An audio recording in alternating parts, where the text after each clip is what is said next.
Hi, my name is Michael Campbell, and I'm here at the 2017 Canadian Science Policy Conference with Frédéric Bouchard. He is the Dean of Arts and Science at the University of Montreal, as well as the President of ACFAS, the Association Francophone pour le Savoir. Hi, nice to meet you. Hi, nice to meet you.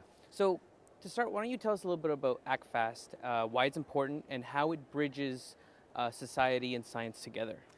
ACFAS is Canada's largest multidisciplinary research association.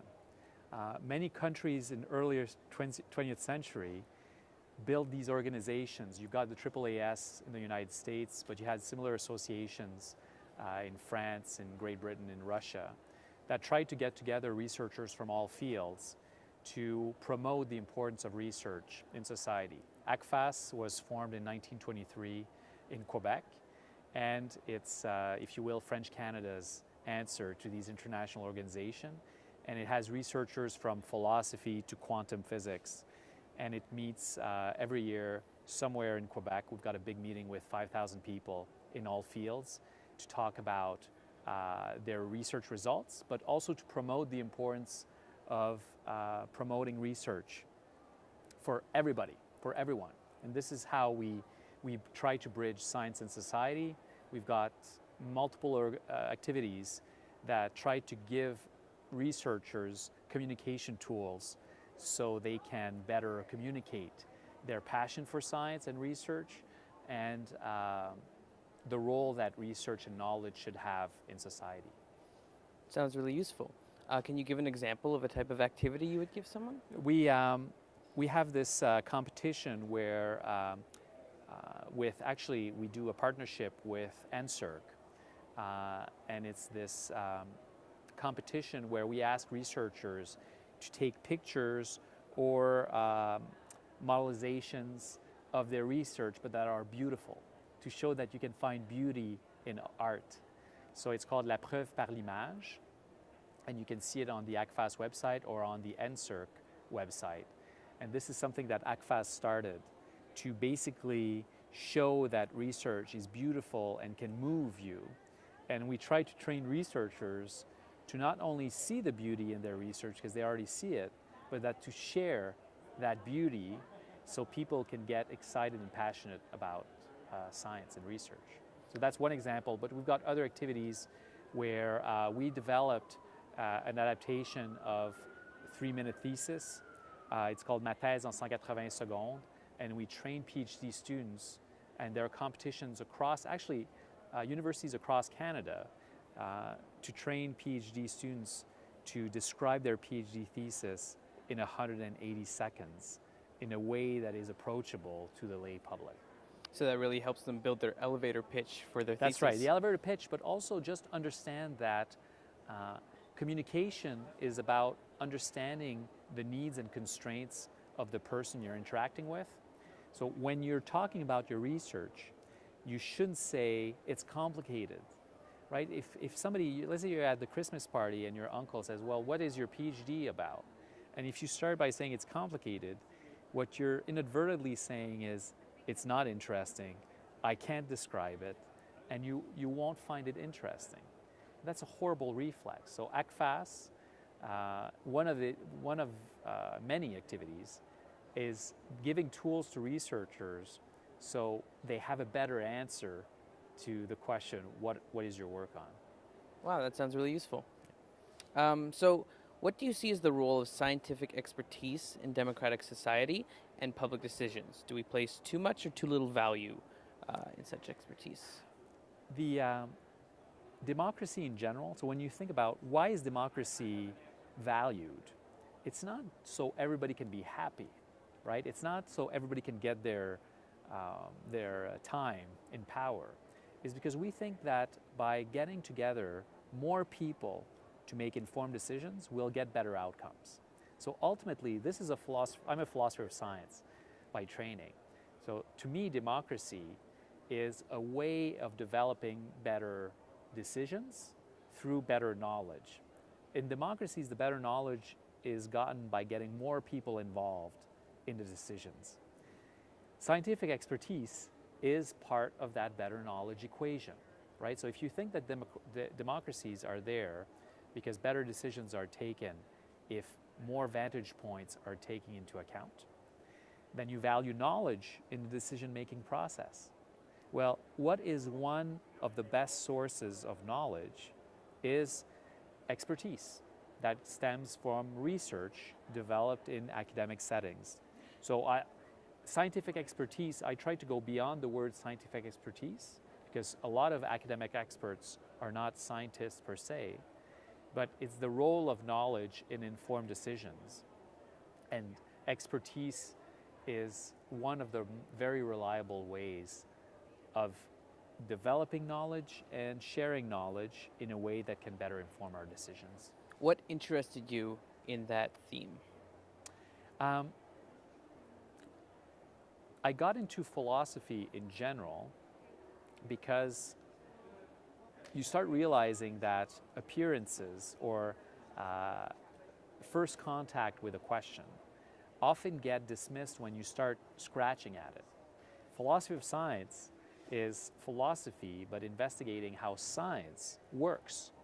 And so as a philosopher of science, I was very interested in understanding how different scientific disciplines interact with the world in very different ways.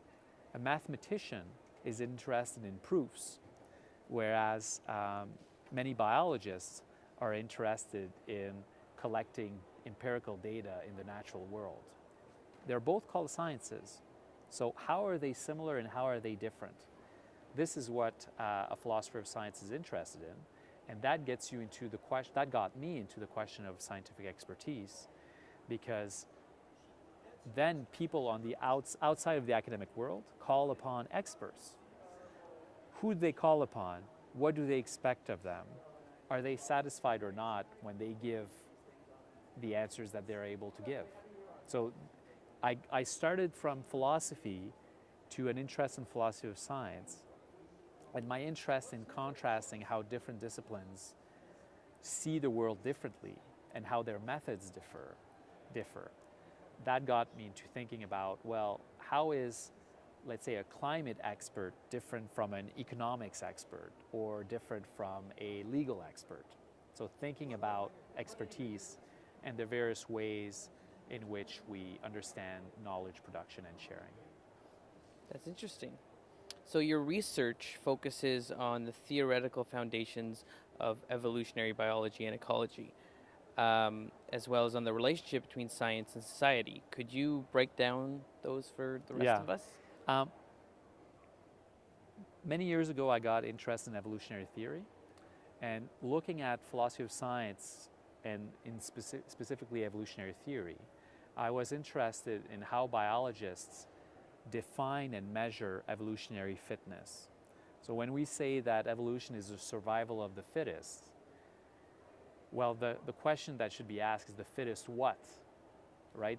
The fittest trait, the fittest organism, the fittest species, right? So survival of the fittest what? And then when you start scratching around that idea, then you can investigate how biologists define and measure fitness. So part of my work is, if you will, theoretical biology, is understanding how some key biological concepts are defined. Fitness, what's an organism? It may sound trivial, like you know you're an organism, I know I'm an organism, but actually when you start thinking about it in more conceptual terms, you start asking questions like, well, is an ant colony a superorganism, right? Like an emergent organism. Biologists themselves, depending on their theoretical leanings, will adopt one way of defining these terms or another. A philosopher is interested in definitions, so I'm interested in how biologists define these key terms, both in evolutionary biology and in ecology. The science and society aspect of my research is not theoretical biology. There it's where I ask more general questions about philosophy of science, such as what is expertise? Do we have reasonable grounds for saying that this is an expert and this is not an expert? And understanding general notions, like general problems in philosophy of science, such as what is objectivity, Is there objectivity in science, and so on. So I have, let's say, two areas of research. One that is geared towards better understanding biology and how it works, and one that is more general, understanding in the scientific method. Do you think studying philosophy is something that should be important to most scientists? Frankly, so there's philosophy as, let's say, an academic discipline in universities, and there's philosophy as, if you will, a sensibility. Like, are you willing to put into questions your most intuitive beliefs? That's philosophy. In universities, we train students to do that mind shift.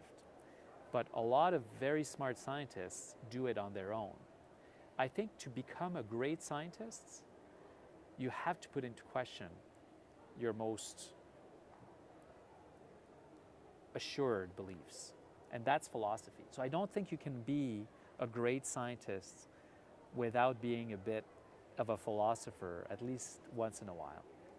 So I do think that it would be a gain for most scientists, at least those that want to pursue research, to do some philosophy. It's really interesting. So last question, in a joint effort with the universities of Paris, Cambridge, Duke, Toronto, and Montreal, you formed the Consortium for the History and Philosophy of Biology. Could you maybe tell the people watching a little bit about the work that you do and the goals that you have set out to accomplish? As a professor,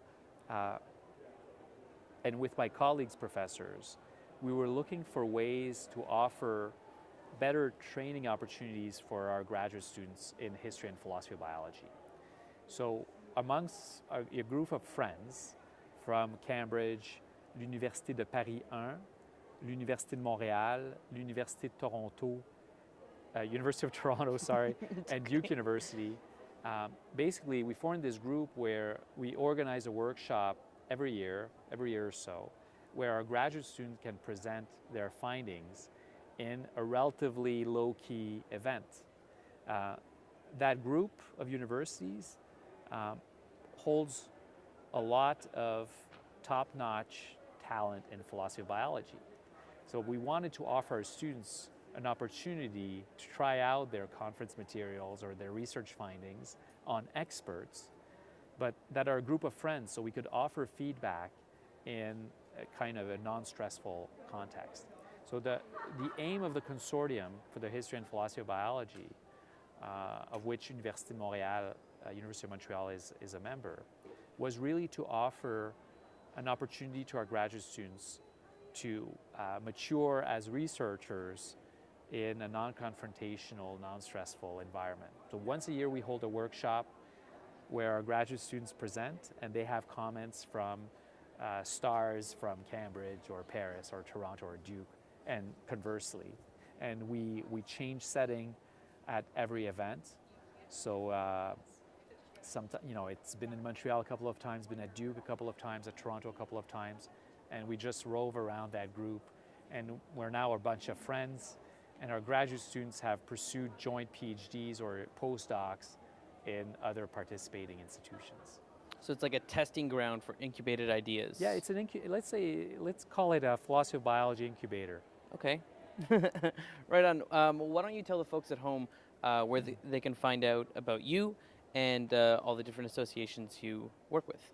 So I have a website, Frédéric Bouchard, frédéricbouchard.org. If you Google Frédéric Bouchard, it should come pretty high on the list. And you can find my publications, my interests, but also links to associations such as ACFAS that I'm involved with. Great. Thank you very much for joining me. Thank you.